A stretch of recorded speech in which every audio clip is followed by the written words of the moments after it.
right. Well, good afternoon and welcome to another Bright News discussion.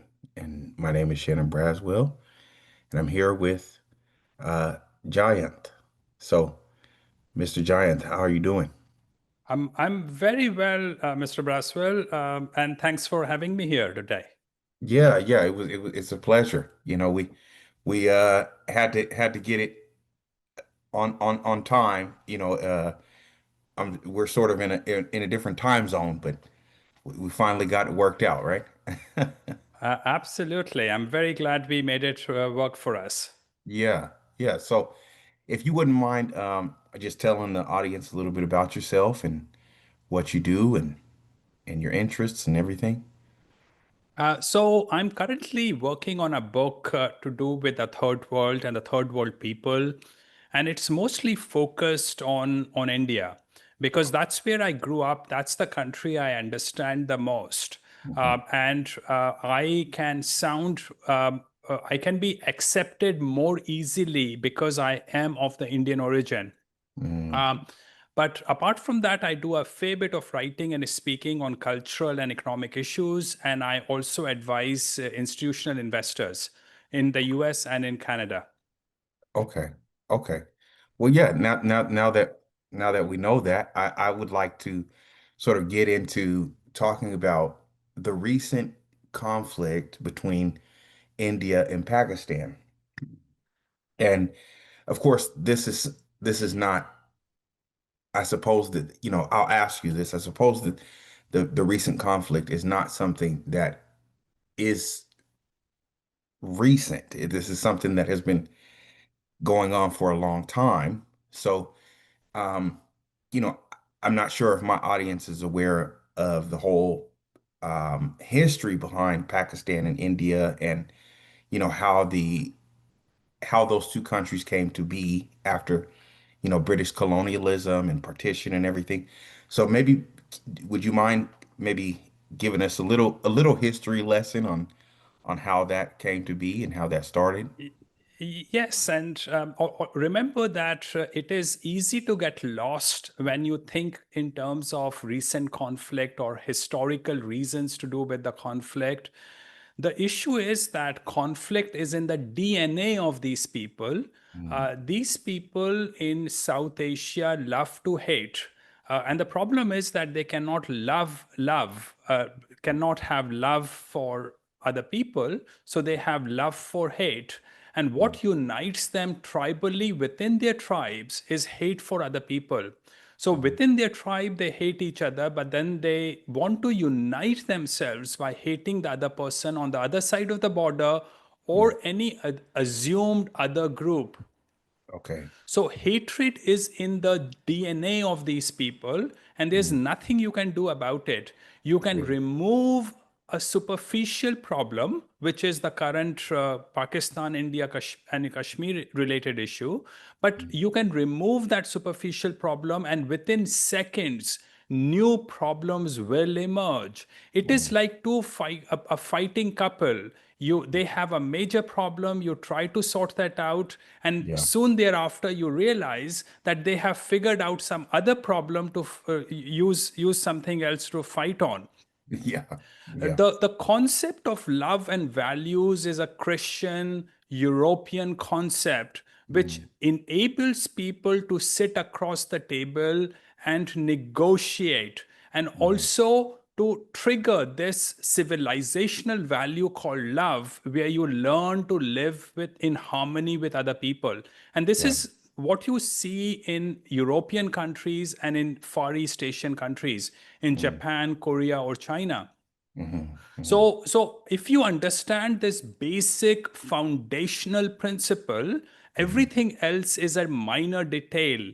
mhm, Now, what happened is that in 1947, when India became independent, now so-called independent because the rulers who came after the British were brain dead, sadistic junkies. mhm, So I don't call it independence, I call it so called independence. When India became independent, it was not one country. There were about 10 countries or so, or probably more. I can't remember the exact number anymore. There Yeah. was what came to be India, what came to be known as Pakistan, what came to be known as Kashmir. Then there was Goa, there was Hyderabad, there was Bhopal. So there were many countries that emerged from the departure of the British. Right. Now, India was supposedly a secular country, Hmm. what came to be known as country India, and Pakistan was a Muslim country. Hmm. Kashmir was stuck in between. It was bordering both the countries, and Hmm. what uh, uh, and Kashmir's king was a Hindu. Okay. Um, at one point of time, certain insurgents using the resources of Pakistan, this was a couple of years after the so called independence, they Mhm. wanted to take over Kashmir. So Okay. the king of Kashmir signed a treaty of accession to India. They wanted to merge with India, but in a way that would keep Kashmir as a separate entity. India Okay. was going to be responsible only for monetary affairs and foreign affairs and defense. Apart from that, Kashmir was supposed to be independent, which meant that rest of Indians could visit Kashmir, but Hmm. could not live and set up bases in Kashmir. Okay. Now, what happened over a period of time is that neither India nor Pakistan had any respect for contracts or agreements. Okay. And again, if you go back to the initial thing I said, these people are very capable of backbiting, backstabbing because they are driven by hate. Mm. And there's no honor culture in these societies. So Okay. the end result was that they couldn't really sit down together and negotiate an agreement which would bring them to peace and harmony. Hmm. Kashmir got squeezed in within that. Hmm. And so since then, there has been a continual low level conflict at the border of between India and Pakistan. And this is unresolvable, Yeah.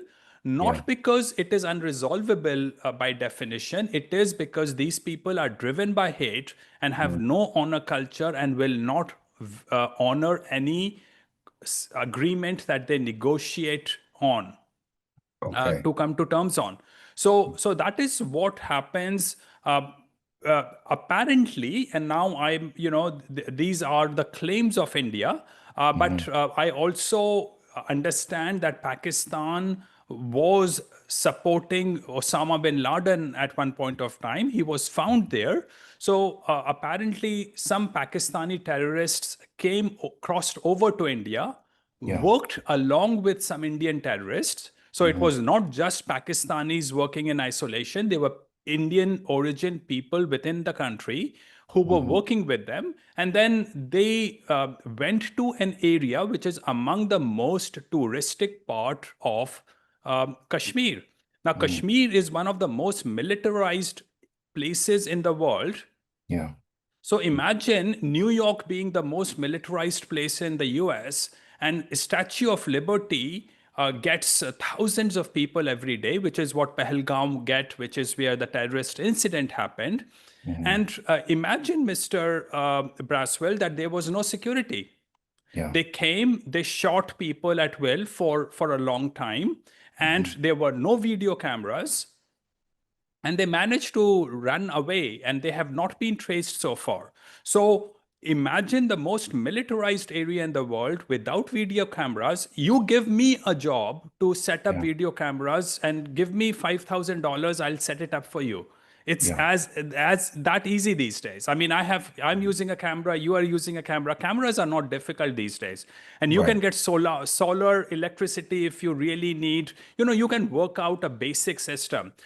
So that also tells you how utterly dysfunctional India is, that Mm. despite a heavy budget and military operating within Kashmir, they could not secure one of the most important places in Kashmir.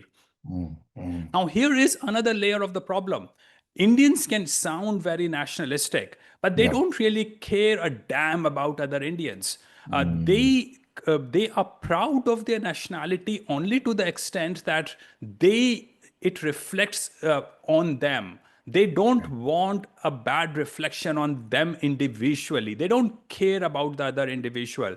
And Right. Indian politicians and bureaucrats will sell their daughters for money. They Mm, are so money minded. Again, there's no concept of values, there's no concept of honor, and they will do anything to get money. They yeah. will sell the country for money. And I have run uh, Indian subsidiaries of two European companies in India. So I was based in New Delhi. I lived there for a decade, more than a decade. And I tell you, I have in my life not met one Indian bureaucrat or politicians, and I have met many of them who is honest. They all, the first thing and the only thing they think about is money and sex. Mm, wow. Okay, Okay. so now Okay. I imagine that at an institutional level, it's unsolvable because they are so thoroughly corrupt. Now, Right. I was a few years back in the Democratic Republic of Congo in Mm, Goma. Now, mm, Goma is a lawless part of Congo, and I was there on the invitations of some people from United Nations. So mm, I was there, and interestingly, Indian army and Pakistani army works together in that area, really?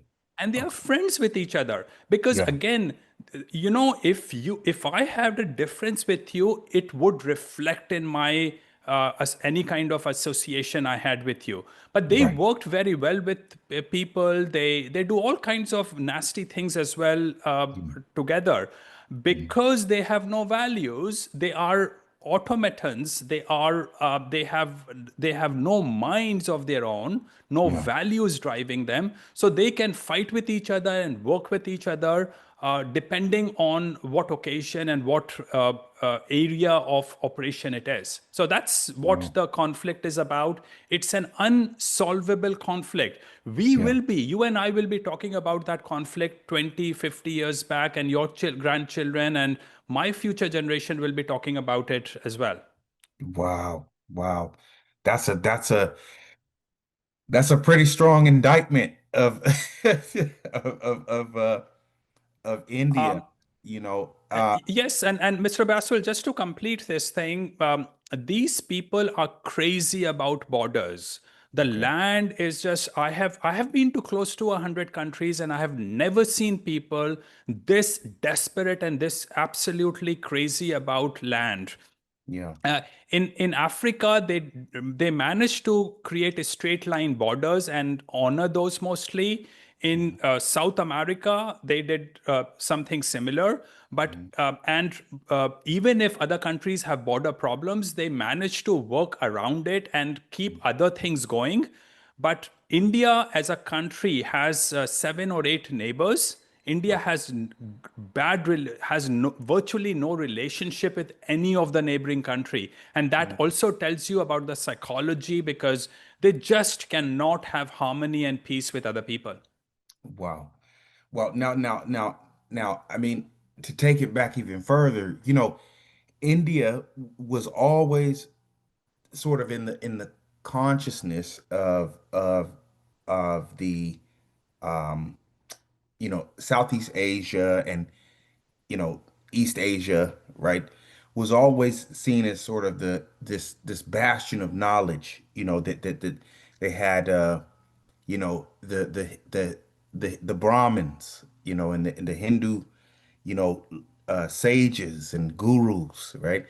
And then they had, Siddhartha Gautama, the Buddha, who, you know, uh, passed on knowledge, and Buddhism spread to the East and in Southeast Asia and everything. So you kind of have this sense that India has always been very, maybe not so much rational, but very much peaceful, and also spreading, its knowledge in terms of writing, and knowledge like the Tipitakas, you know, what is it, the Mahabharata, and all of those ancient texts and everything. So I'm just wondering, how did they flip from being this sort of um, exemplary people to now becoming sort of this, very clan based, very tribal, we do not like each other, and also, you know, we will do everything in our sort of in our interests to show that, India is this, very proud nation, we value respect and everything. And then on top of that, you have someone like Modi, the president of India, who, he sort of comes off as a very rational person. And there's also this sense of nationalism, where Hinduism is sort of the national religion, of India, and that needs to be, strengthened and everything. And then I guess my last thing is, um, India in recent years has had this whole thing of like, there's been criticism of India for sort of being very heavy-handed on its history with Islam, right? With the Mughals coming in and you know setting up the Mughal Empire, and lastly with Aurangzeb, and they want to tear down all the monuments of the Mughal emperors and everything. So yeah, I guess what I'm saying is, how did India flip from being this place where there was this bastion of knowledge and culture, and it's very rich, and you got the Indian caste system and everything, which has its problems, but it's also very illustrious too, right? How did they go from being like that to being um almost like, sounds like what you're saying, just very, it's just a very tumultuous culture. It's very hard to understand. So, Mr. Braswell, whatever you said, everything you said Hmm. is a myth. Okay. Wow. India Okay. was India was a savage country. It's a Mhm. savage, barbaric country, and it continues to be. Okay. What happened because of the arrival of the British was that a facade of a veneer of civilization was layered on that society. Okay. But apart from that, it was a savage country and it continues to be a savage country. And Yeah. with that veneer of civilization that the British plastered, put on India, Hmm. getting worn off because of the underpinning nutrients of savagery asserting themselves, India is getting worse with time. It is a Okay. completely hollowed out country today, Okay. institutionally, and it will continue to get worse. Hmm. Now, you talked about Buddhism. Hmm. Buddhism was forgotten in India. Indians had no memory of Buddhism until the arrival of the British. It Okay. was the British who, using the Chinese and Middle Eastern and European historical texts, realized that what India was claimed, what India believed, a section of India knew about was actually Buddhism. Hmm. I have, in my 56 years of life, never met a Buddhist in India. Yeah. Hmm. Okay, so Buddhism does not really exist for all intents and purposes. Now, I used to go to a Buddhist center in New Delhi, but that Yeah. was a Tibetan center. And if Okay. at all you come across a Buddhist in India, he's a new convert. So Mm, I okay. have never really met a real Buddhist in that country except for a Tibetan. Okay. Hmm. Now, uh, hate and disharmony and conflicts has been, and tribalism have been parts of Indian culture throughout the history, and they have continued until today. So Wow. when you said that India flipped from something great to something obscene today, there was Yeah. no flipping that ever happened. Okay. This was Wow. always a savage culture. Wow. What happened, Mr. Braswell, is the perception of India. Mm, And this is what happened about 50, 60, 70 years back when political correctness is started dominating the American and Western culture.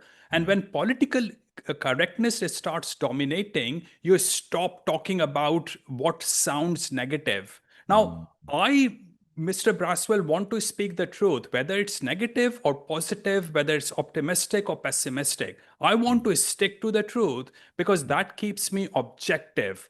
Yes. But the Western society decided it needed to become politically correct to deal with its own issues. Mm, However, that meant that they erased the wisdom and the understanding they gained from ruling the third world countries. mm, So that is one big problem that perception of Americans and other Western people has been mhm. because of political correctness. The Yeah. second thing was that 60s and 70s were the times of sexual revolution, drug culture, hippies, Beatles. And Right. these people were going to India at that point of time. And Yeah. now these were ex Christians or sort of hedonistic section of Christians who Yeah. went to India. And I tell you, Mr. Braswell, being spiritual, being nice is a difficult job. Mm. Getting into hedonism and pleasure is much easier and gives you a a very good high.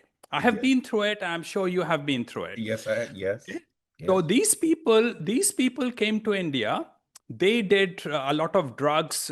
They did a lot of free sex, and even if they were lying next to it next morning next to a sewage, because India is one big sewage anyway. If you haven't been to India, you won't understand me. But India is one big shithole because there's the moment the gate of your plane opens, you start smelling shit in that country, literally, not figuratively. So I'm not using an abusive word here.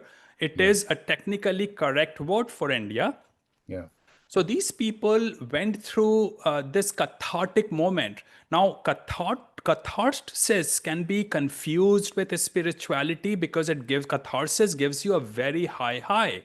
Hmm. And these people did a lot of drugs, a lot of free sex, and that they conflated that with spirituality. Now, these were not the smartest people from the Western society. These were the hedonists, hippies, drug users, and the Beatles, the celebrity people.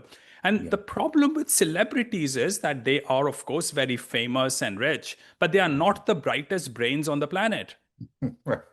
But Right. people follow them. So Yeah. that is what changed the perception of India. Mm, But what made it what happened even more after that was Indian lobbies operating in the United States. mm, Indian lobbies have worked very hard, not for the good of Indians. They don't care about other Indians, but mhm, for their own, because to deal with their own identity crisis, they wanted to improve the image of India. So Indian lobbies have done a very good job of creating this fake propaganda about India. So apart from that, if you remove this political correctness, the changed perception, the flipping of perception that happened in the last 50 years, if mhm. you undo that, India was always a savage country, and Yeah. underpinning what happened over the last 50, 60 years was also a savage country. Now, Mm, here is your problem as an American visiting India. You mhm, will spend in one day what an Indian earns probably in 6 months. mm. So your experience of India will be very different from the experience of an average Indian. So Yeah. you might go to India, you might fly business class, you might stay in a 4 or 5 star hotel, Hmm. and you think that India is a great country. But it Hmm. isn't, because Indians are just impressed with godlike figures when Mm. they see Western people. Okay. but so they smile, they are very happy because you give them this cathartic moment. Yeah. But it's still a savage, extraordinarily stressed, wretched place. Wow. Wow. Wow. Okay. So what is to a lot of me and my buddies and stuff, we talk about I don't know if you know who Rene Girard is. And we talk about mimesis and mimetic theory and stuff like that, right? And so what what can be said about Pakistan and India in terms of mimetic rivalry other than say the religious and say resource driven conflict, right? Pakistan will say, well, Kashmir, there, I correct me if I'm wrong, but I think there's a river or a something that passes Six, through. I think 6 rivers. Yeah. Okay, and India has the ability to sort of cut off the water supply. I mean, is that true? And then, okay. Yeah, the river passes through the Indian controlled Kashmir. Hmm. But, if you wanted to really have a conflict with Pakistan, you should have prepared yourself to cut off that water. Mm, India never prepared itself to cut off that water. So it's all right, talk and no walk. Uh, right. they they cannot stop the flow of water going into Pakistan. In fact, more water than goes into Pakistan than it should, because India simply never built dams or controlled the water flow. And Hmm. constructing dams and restricting water flow is not something that Modi can stand on the podium and ask nature to deal with. Yeah. It requires decades of efforts and works to construct dams and reorient the water flow. So Hmm. no, India cannot restrict water flow. It continues to go to Pakistan. Now, Hmm. yes, it is. Again, superficially, it could be about resources, but it isn't. Hmm. Uh, in Kashmir is a negative drain on India's resources. Hmm. Kashmir is a negative drain on Pakistan's resources. In Hmm. fact, Kashmir has destroyed Pakistan. If Wow. I'm not incorrect, 50% of the government revenue in Pakistan goes for military purposes Hmm. to become a challenger of a country, India, which is 7 times or 8 times bigger economy. Yeah. So Pakistan has bankrupted itself for Kashmir. Hmm. Ideally, the two countries should actually leave Kashmir alone. And Hmm. if I were in charge of India and if I had a dictatorial control over India, I would actually kick Kashmir out of the country. This would have been similar to what Malaysia did with Singapore. If Okay. if you don't get along well, the best outcome would be to just get separated and live like neighbors. Right. Uh, so, if you remember, Singapore was actually asked to leave by Malaysia because they realized that they weren't going to get along well with Singaporeans. Right. So, letting Kashmir go would be morally the right thing, but Hmm. even for utilitarian purposes, it would be a better thing for India. But the Hmm. problem with Indians and Pakistanis is that they are the same people. They Yeah. hate each other because when they look at each other, they see reflections of each other, Hmm. of their own. Hmm. So Hmm. they hate their own reflection. Yeah. So the problem again is not about resources as such, because Kashmir is not about resources. Kashmir has nothing to do with resources. It Yeah. is actually a drain on both the countries. Hmm. Uh, the only party which has some interest in resources of Kashmir is China. And Hmm. China controls a part of Kashmir which no country can ever imagine getting back from China, because China is a so much more powerful than India. Yeah. And China has interest in that what used to be no man's land, because they have a highway running from their province of Tibet to Xinjiang. So Okay. they have an interest. But apart from that, there's no conflict of resources. The issue is that you can never understand this conflict unless you understand that these people are fundamentally irrational. So you were talking about the French philosopher. These people are fundamentally irrational and amoral, Hmm. lack without values. I'm not saying lacking in values, but without values. So there is the only thing that rules these people is their tribalism and hate, and money and sex, which is natural resource acquisition for Right. personal gain, not Yeah. for the gain of the community. They don't care about their own communities. They don't care about their own families. In Right. fact, let me explain this a bit. When Okay. I started living in the West, I realized I was shocked to see that people did not have fences between their houses. Okay. Yeah. It took me a year or two to start understanding what was happening Hmm. because in India, when you buy a property, the first thing you do is to erect concrete walls around your property Yeah. because your neighbor will try to move the fence towards your side overnight if you don't do Wow. it. So these people just don't have the respect for other people. And what happens between India and Pakistan happens between two neighbors. Right. Every two neighbors all across the country, they Yeah. fight over petty matters all the time. And Yeah. this is India, this is Pakistan, they're the same people. It is not about religion, it is not about anything else, it's not about nationalism. It is about the fact that these people don't have values, no honor culture, no 10 commandments, and there's nothing rational to bring them together and connect them to sort out their differences. We all have differences. We Yeah. all have to sit down and sit and negotiate differences and clean them up so that we can then work productively. These people cannot. Yeah. Wow. Wow. That's a lot to unpack.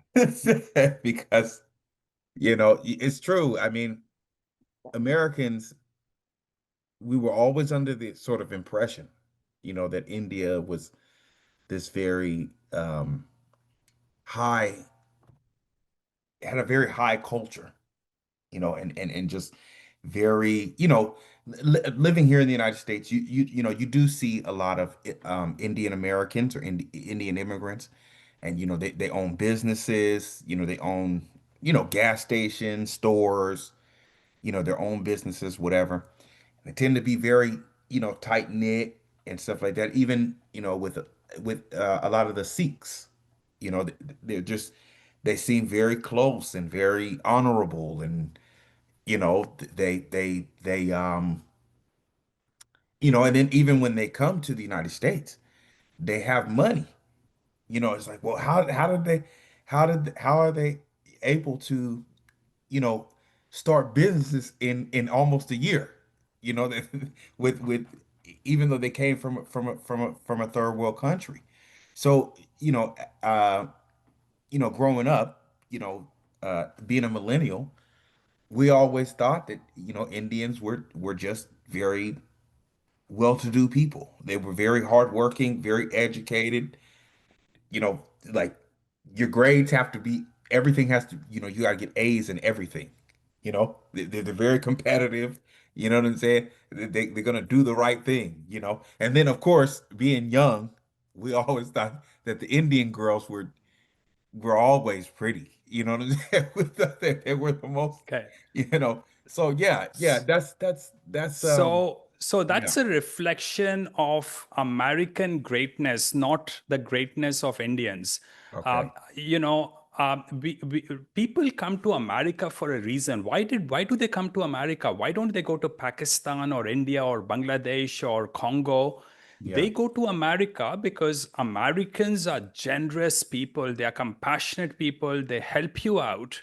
Yeah. I came to the West without money, and it is a society which which wants to help you. It has this instinct, an impulse to help out strangers.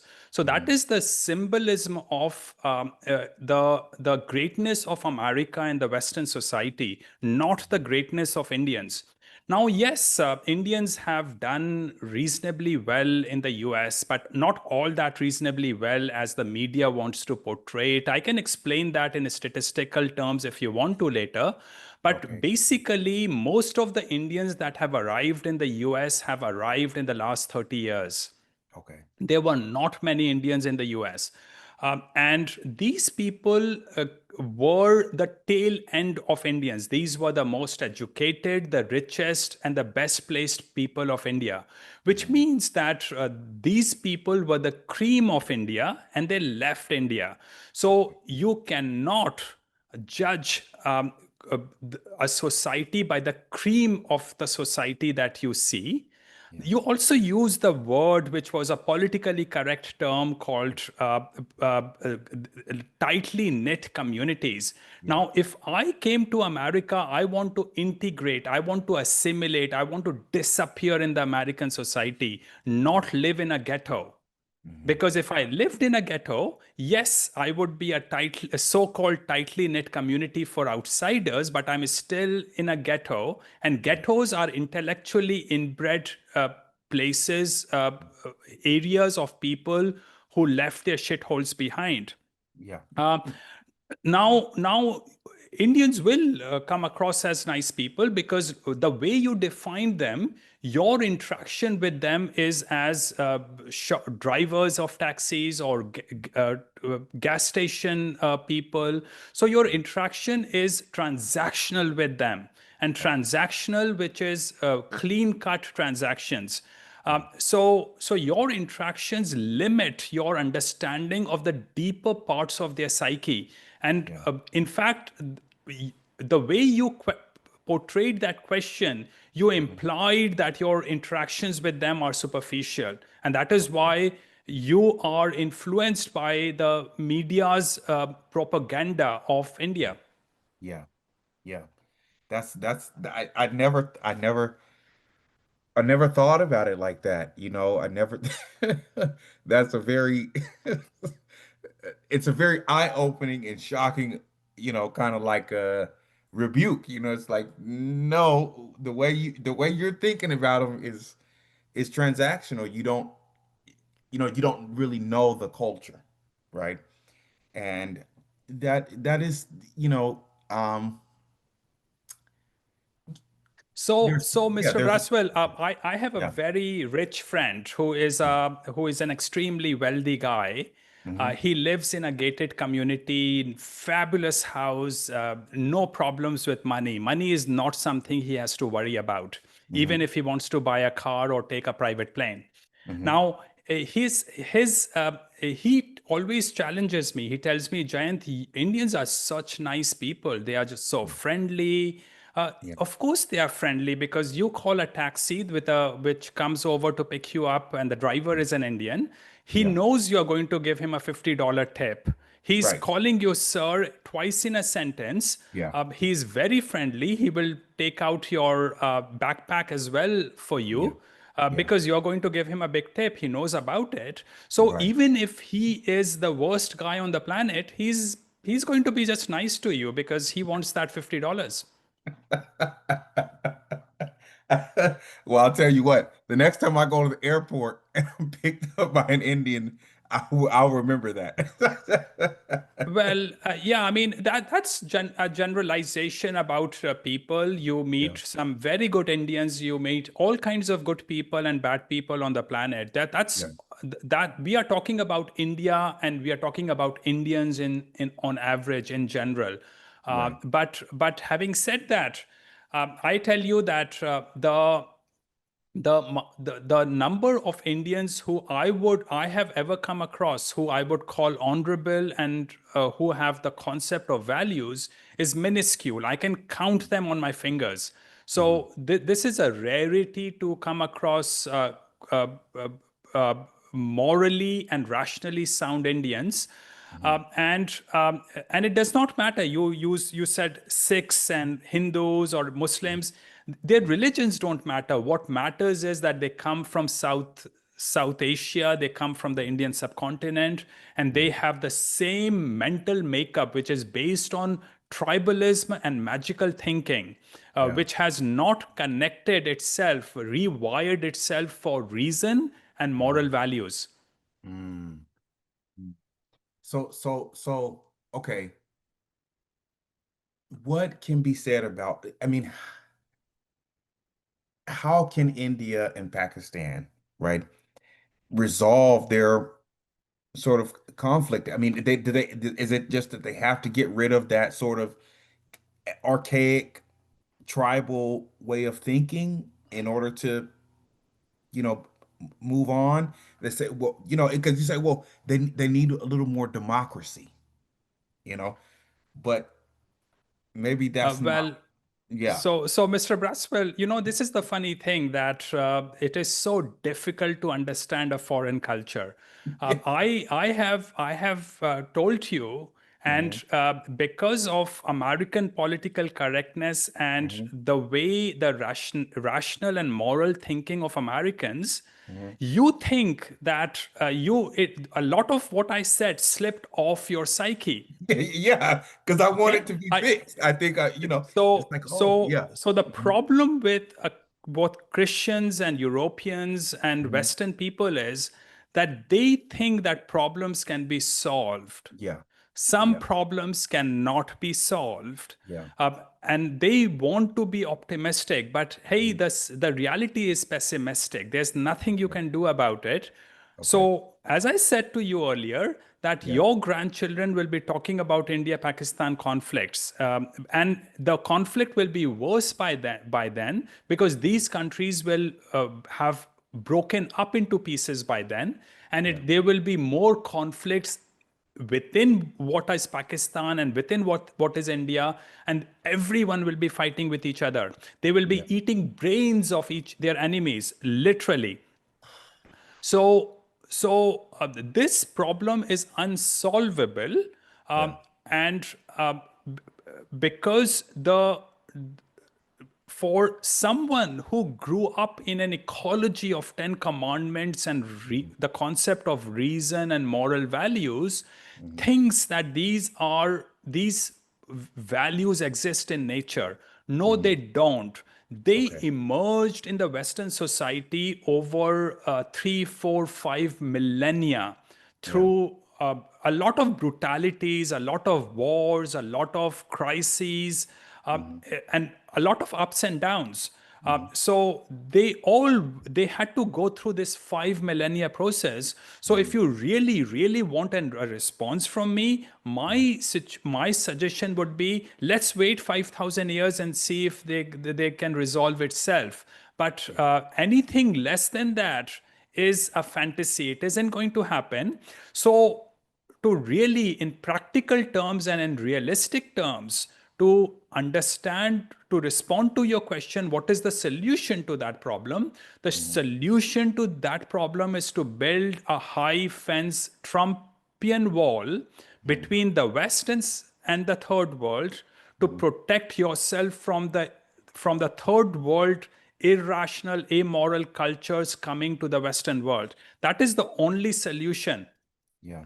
Now let's talk a bit more about this hatred and conflict. Hmm. You use the term conflict. Hmm. They are actually very happy with it. Wow. They are Okay. very happy with it. So a relative of mine, a woman relative of mine, tells me that she enjoys having a fight with her husband because she says that it cleans them up mentally and they can restart after a fight. Okay. They love conflict. Yeah. Savages love, they oscillate between conflict and hedonism. This is Hmm. what's basically the practical definition of savagery. Hmm. So 2 weeks back, Indians were going crazy about this war with Pakistan, which is a conflict. Hmm. Today, as I speak, they are going crazy about a cricket match happening in India. Yeah. Okay. Okay, and scores of people have died in a stampede to do with a cricket match. So Mm. they move from hedonism to conflict, which Right. are two sides of the same coin. And that is Right. why, Mr. Braswell, all a lot of thinkers and enlightened people have talked about controlling, restraining your hedonistic, pleasure driven, animalistic desires. Uh, Yes. because they come and reflect themselves in pure savagery, and Yeah. hedonism is nothing but a shining side of savagery. It is Mm. still savagery. Yeah. Yeah. Yeah. I do see the, when they have the border thing, sometimes, Americans, I don't know. I mean, I watch this stuff. That's just me. But you see the guys on the border and the military, they'll do the little dance and stuff with their plumed hats and everything. And you think it's just kind of like a little, they're just taunting each other, it's just a little friendly, whatever, they're just being warriors and trying to, show off, you know, but I never, I didn't think, Well, yeah, that part is a show off. That yeah, part is a show off yeah, because Indian army and Pakistani army works together to create that drama at the Wagah border. And okay, those people who don't know what you and I are talking about, this is an yeah, event that happens every evening or every morning at Wagah border between India and Pakistan. This is a clown show. And okay, these are organized between the two groups because they do a mirrored show yeah, on both sides. yeah, So this is or these is all pre-planned, and yeah, this is another layer of problem because, as I said, these are people without any values. mhm, While Indian government claims to be working for Indians and Pakistani government claims to be working for Pakistan, what is mhm, actually happening is that they are colluding with each other, Indian wow, government and Pakistani government, to create this hatred yeah, and brew this hatred between their own citizens. wow, And this you see across the country. yeah, My dad was very close to some of the top politicians in India, and mhm, I used to uh, go with my dad, sometimes even chauffeur them around, mhm, with the top minister sitting in the back with my dad. And it was always funny because we would go and meet opposition leaders, mhm, and they were the best of friends, yeah, whereas in public they were the worst of enemies. yeah, yeah, So these people have no values. See, to be an enemy or to be a friend, you need values, you need reason, you need a set of moral values. Because if you are my enemy, I must have a moral reasoning behind calling you an enemy. right, These people don't think that way. They don't yeah, have the concept of friends or enemies. yeah, Everything is utilitarian, everything is about natural resource acquisitions, and yeah, everything is about yourself. It is very right, egotistic. yeah, wow. Wow. Man, you really busted up my whole you really busted up my whole what is it called? My romantic view of India and Southeast Asia. That's I never would have Well, thought that. Southeast Asia is not so bad. Yeah. Okay, so Mhm, South Asia is the Indian subcontinent, which is mhm, Bangladesh, India, and Pakistan, which are the mhm, true hellholes. You mhm, move east from there to Myanmar, things are not all that good, but mhm, Thailand is all right. Thailand is at least relatively harmonious. It will always be a low grade second world country, but it is mhm. all right. Malaysia will become more fanatic with time, but for an outsider, Malaysia can be a reasonably organized and polite society. Yeah. Singapore is great. Singapore is one of the best countries on the planet. So, Southeast Asia can be all right, mostly because of Chinese influence. So, Okay. you can, Thailand, Philippines, Indonesia, Singapore, Malaysia, they're doing well to the extent that they have Chinese in their societies. Mm, But the real hellholes are mhm, the Indian subcontinent countries. Although yeah. Sri Lanka is a much better area compared to the Indian subcontinent, Mm, Sri Lanka is has twice the GDP per capita, and I could happily live in Sri Lanka. But if okay. you wanted me to live in either Pakistan, India, or Bangladesh, I will shoot myself. Oh my God. Wow. Wow. Wow. That's heavy, brother. That's a heavy that's a heavy thing to say. Now India does have a population of Christians in it, right? Like there's the Malankara Christians, and then of course there's Catholics, right? And so can you say a little bit about how maybe they deal with these conflicts? I mean, are they sort of just suppressed and nobody says anything about them, or are they persecuted or They are certainly increasingly persecuted, yeah. but that doesn't give me any sympathy for them. Uh, Okay. and here is the reason behind it. You remember that when the Iraq problem was happening, the Iraqi Christians were romanticized in the Western society. Hmm. Because once the Islamic rule came, uh, uh, Christians were in Syria and in Iraq were getting persecuted. Hmm.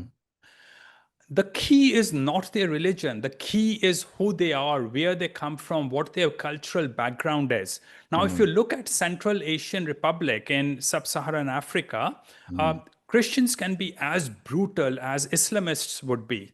Yeah. Okay, or probably sometimes even as brutal. So Hmm. Christianity can be a pillar for a civilization, but by itself it cannot keep the tower running. It will Right. collapse on the back of just one pillar.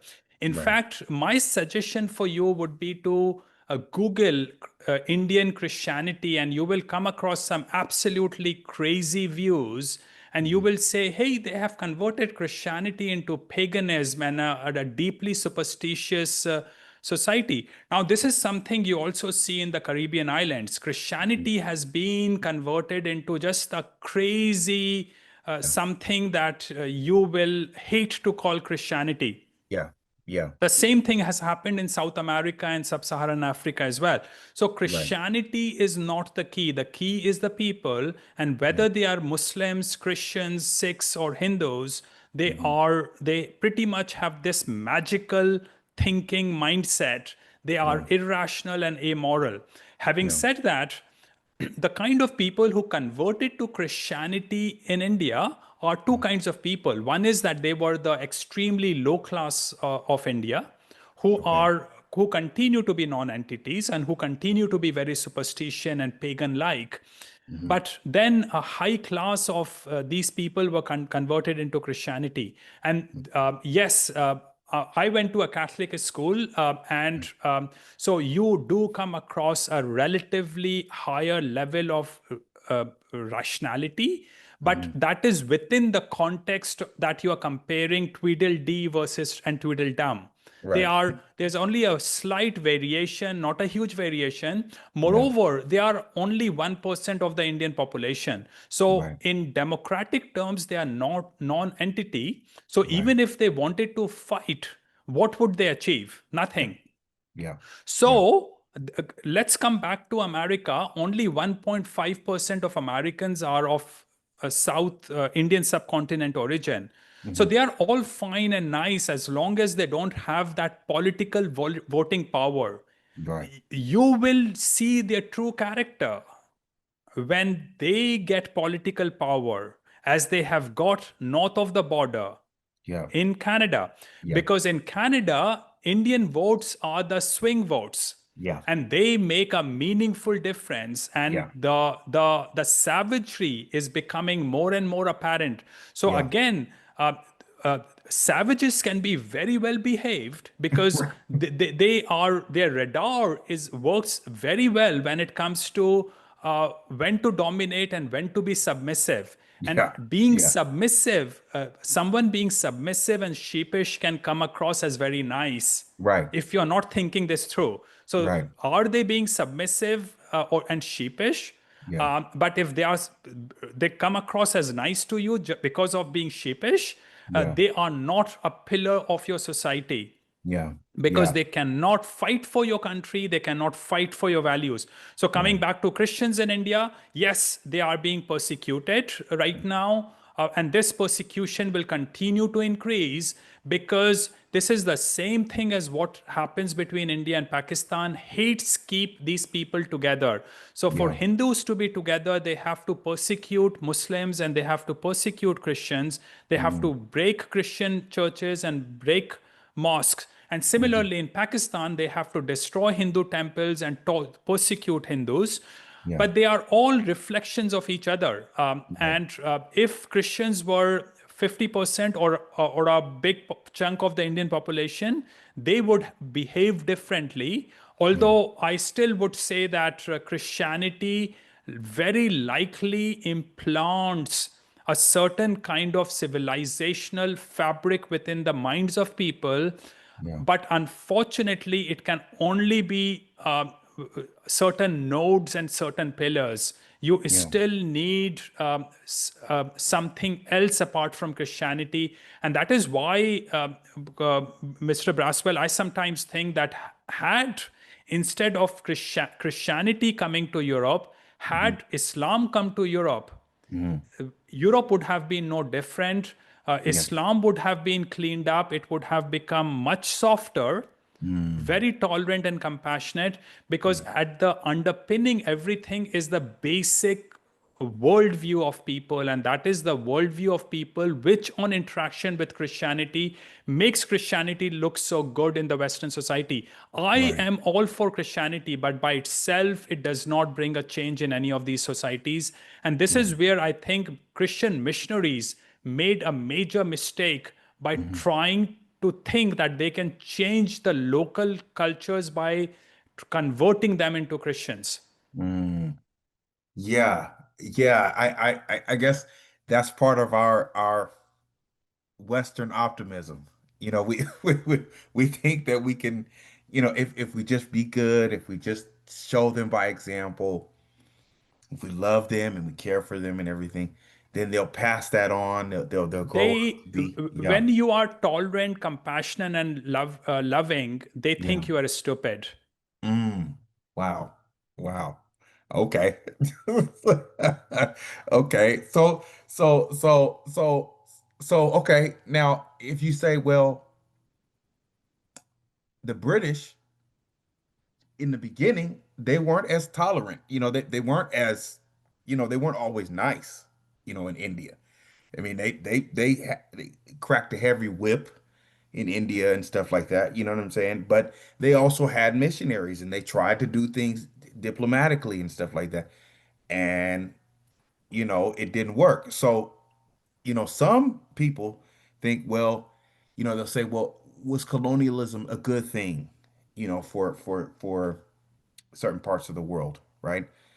And even some Indians would say um it helped us, to sort of fix our, the whole caste system thing and all of that, right? Like, but of course, I think India still has a caste system, does it not? I mean, Yeah, of course. It's Indian caste system is very ingrained, uh, and it's not a system because the moment you use the word system, you confuse your understanding of Indian casteist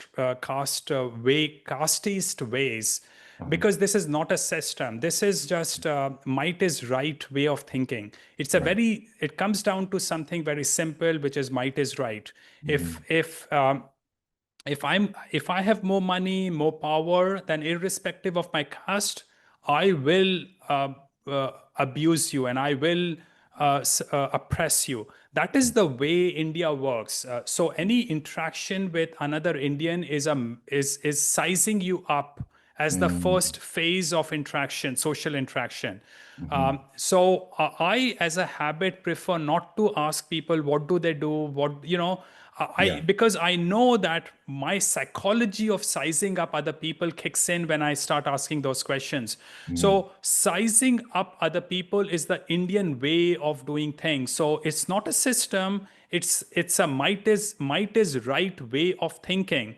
mm, Now, when I started living in the United Kingdom, I realized for the first time that you don't have to drive the best cars, you don't have to dress up the best to be shown respect by the other people, because right. that is the only way you can get respect. It's all based on superficialities. In Right. fact, if you go to a cosmetics shop in India, which could be a large cosmetics shop, Yeah. most of the stuff sold in those cosmetics shops is about fairness creams, which lighten up Wow. your skin color, Okay. because superficialities in a tribal savage culture is all that matters, and a Yeah. fair skin is a symbolism of higher status. So the caste system is not a system. It is just simple might is right. It comes down to something very raw, very animalistic, very Yeah. basic.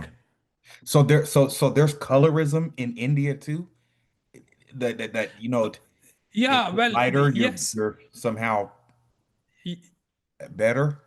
That's Yeah, well, yeah, wow. well, I mean, historically, one must accept that that has been the case. It's the white-colored, blonde-haired Europeans who created what I call the first civilization on the planet. Okay. And Far East Asians, who are again fair-colored people, maybe they have slightly less fair skin, but they were able to copy civilization from the West.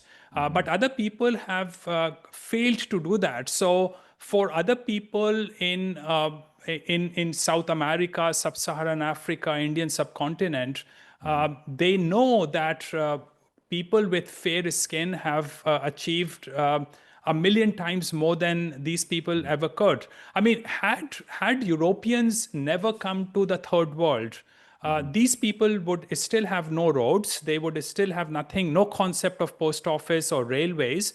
In fact, if you go to sub-Saharan Africa, and I go there quite often, Hmm. and the same with Indian subcontinent, half of the people still have to discover the wheel. They Wow. carry load on their heads. Okay, so they haven't discovered the wheel as yet. There's no Yeah. plumb. They haven't discovered plumbing and sewage system as yet. Half Mm, of Indians go out to poop in the open. They don't have the sewage system. More than half of Indians have to go to the dirty canal to get water every morning and every afternoon because they don't have piping system. Romans had piping system 2000 years back. yeah. So the reality is that it is clear that Europeans have proved, and I'm talking about white, blonde haired Europeans, have Mhm. proved themselves to be superior Mhm. in compared to other people. Mhm. I wouldn't be surprised if that psyche stays within India, because people who came, the fair colored people from Persia or the Mhm. steppes who came to India, were better organized, were technically better skilled, and Mm. were more intelligent. So I can understand that uh, uh, the skin color was and is in many ways correlated with Mm. their achievements.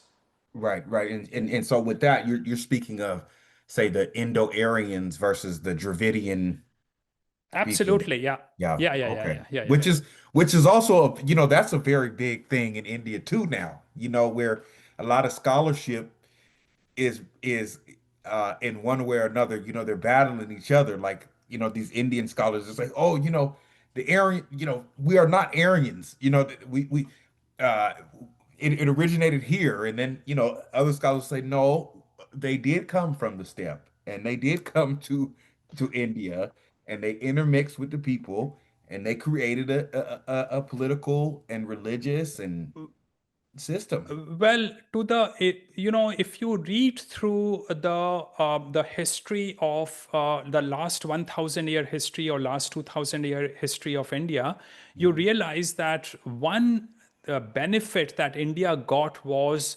that people from steppes and people from Persia and people from Europe came to India. Hmm. So while a minority of population, they were the people who were behind making India slightly, not much, but slightly better than sub-Saharan Africa in Hmm. institutional terms. Hmm. But apart from that, if you look at the great masses of India, they are Hmm. no different from sub-Saharan Africa. Mm. Okay.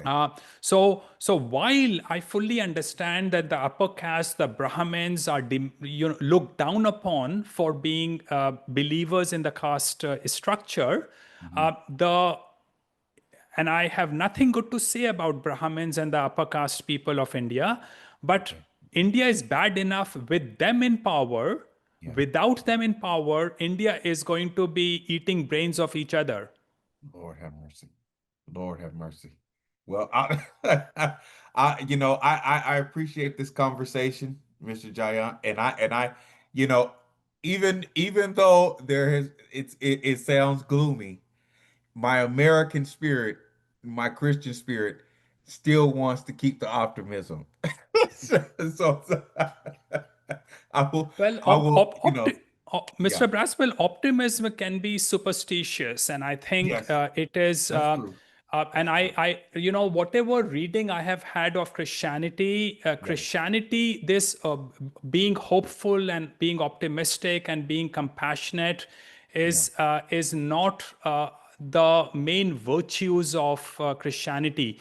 In Mm. fact, compassion, from what I understand, is not even a cardinal virtue, Right. That's true. because That's for true. compassion you don't really have to risk anything. Right. So I Right. think these are new age things. Nothing against being compassionate and tolerant. I am a product of European compassion and tolerance, Hmm. which gave me opportunities to do well in life in the US. Hmm. But having said that, these are not the cardinal values, and I think being hopeful can be superstitious at some point. Yeah.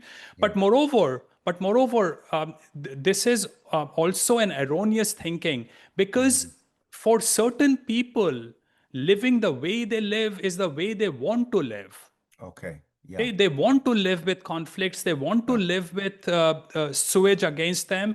And in Yeah. fact, I tell you this thing: Yeah. go to an Indian ghetto in Canada or the United Kingdom, and you will get curry smell, and you will get poop smell, and you will get chaos. You go to London, you don't even have to venture into smaller ghettos in the UK. Go to Yeah. London, to the Indian and African areas, and you will see complete chaos, Yeah. because they like it that way. Yeah. If they don't have those things, they get existential crisis. It's Really? your European rational moral thinking which wants hygiene and Yeah. cleanliness around you. But Yeah. these people like it that way. Let them live that way. I mean, remember, what is it called? From the Bible, the swine goes back to the Oh, yeah. cesspool and the dog Yeah. Yeah. goes back to its vomit. Right. The third world people come to the West for only one reason: they come for money. Hmm. They otherwise they prefer their conflict-ridden, unhygienic, poop-smelling surroundings. That is what makes them feel at home. And if you give them cleaner surroundings, they will recreate the third world around them, even despite their million mansions. They Yeah. will recreate that surrounding with even within their houses to get away from their existential crisis. Gee whiz. Gee whiz. So do we just say, don't let them come here anymore? Trump, Too did he late, too delete that? late, too Too late. late. It's too Okay. late. Yeah, it's too late. Okay. I certainly, Canada is gone. Canada Hmm. and Australia are completely gone. Um, Okay. so, colonialism wasn't the perfect thing to happen for the third world, Right. but that is based on what we think, how we understand life today.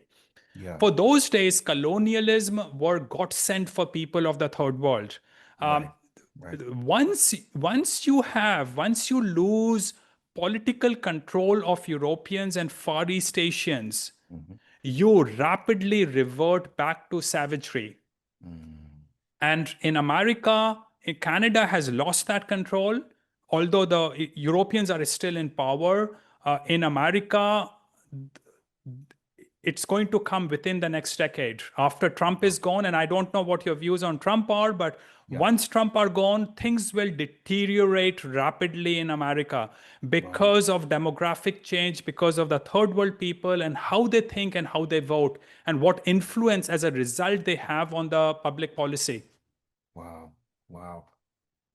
Mr. Giant, I want to thank you again for joining me. And I know you're in a different time zone. You're a very busy man. So maybe I can have you on again once we kind of see what plays out in the region, and maybe we can come back with some my my optimism is still there. So I know it's a delusion, but I want to hold on to it. So maybe I'll come back and we'll have something more positive to talk about. We can say, yeah, well, that changed out for the good. Yeah. Well, we can then talk about China and Japan, the countries I love, Okay. and because they have done a lot of right things. Yeah. But yes, I'm optimistic, and I'm a happy guy because I accept the truth and reality and position myself that way. Thank you very Yes, much sir. for that opportunity, Mr. Braswell. Thank you. Thank you so much. All right. I'll talk to you later. Thank you. Okay. Ciao.